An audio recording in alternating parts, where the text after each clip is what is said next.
Welcome to the Hockey History Storyteller Podcast. This is the podcast where you can learn about past players, coaches, teams, leagues, and events. The game we know and love today was created from our past.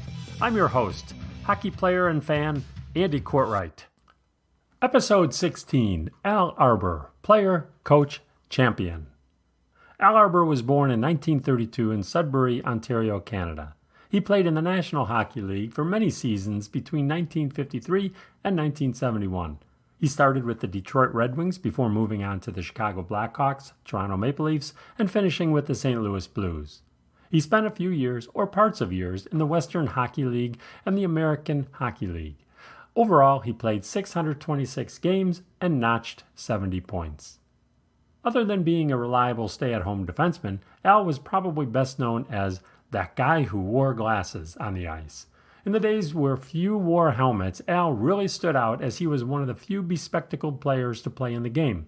I remember as a kid getting an Al Arbour hockey card and being surprised he wore glasses.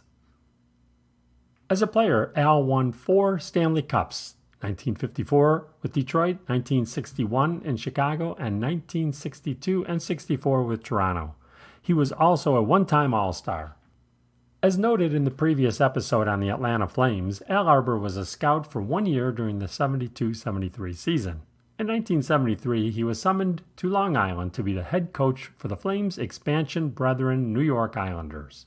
He had experiences as a head coach in St. Louis earlier in the 1970s, but is clearly known as 1, the coach of the Islanders, and 2, a championship coach of the Islanders.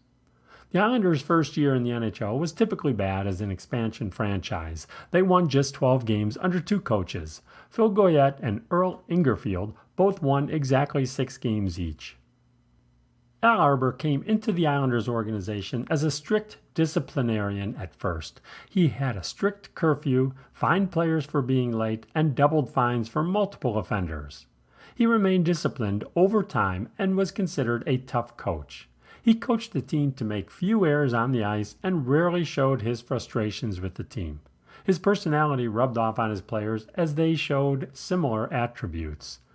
Al Arbour's coaching record included 740 wins, 537 losses, and 223 ties.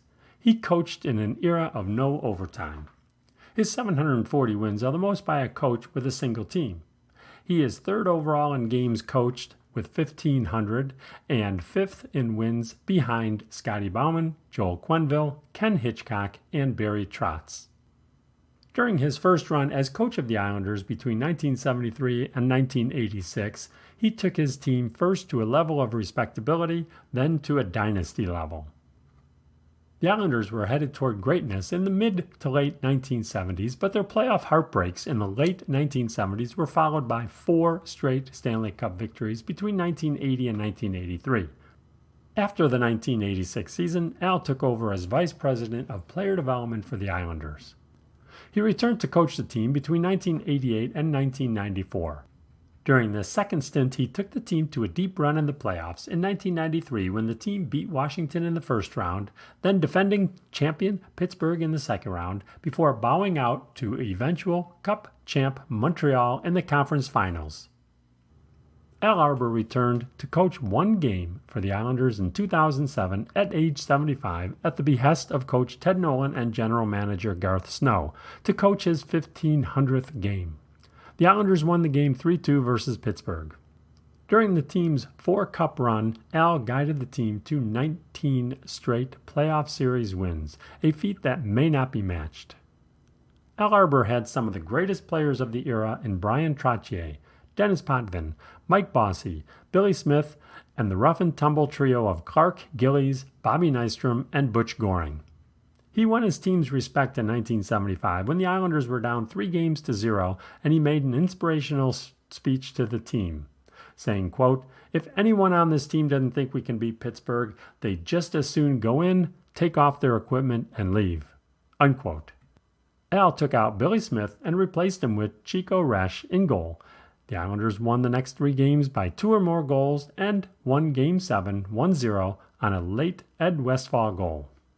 As a coach, Al Arbour won the Jack Adams Award in 1979, Lester Patrick Award in 1992, and was inducted into the Hockey Hall of Fame in 1996 as a builder. Ray Ferraro said of Al, quote, "He was the best coach I ever played for. Al had the best feel for what the player needed or could handle. A kick in the rear or a pat on the back. He knew which to use." Unquote. Thank you for listening to the Hockey History Storyteller podcast. Please rate, review, and subscribe on Apple Podcasts, Spotify, Google Podcasts, Stitcher, or your favorite podcast platform. Also, please share with your hockey pals.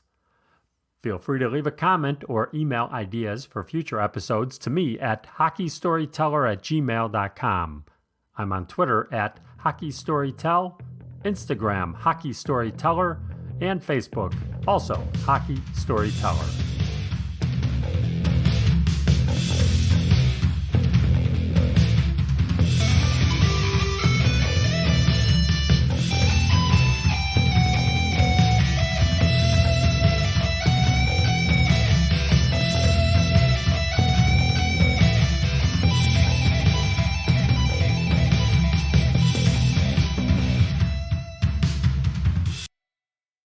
The Hockey History Storyteller theme music was composed and performed by Lauren Clapp.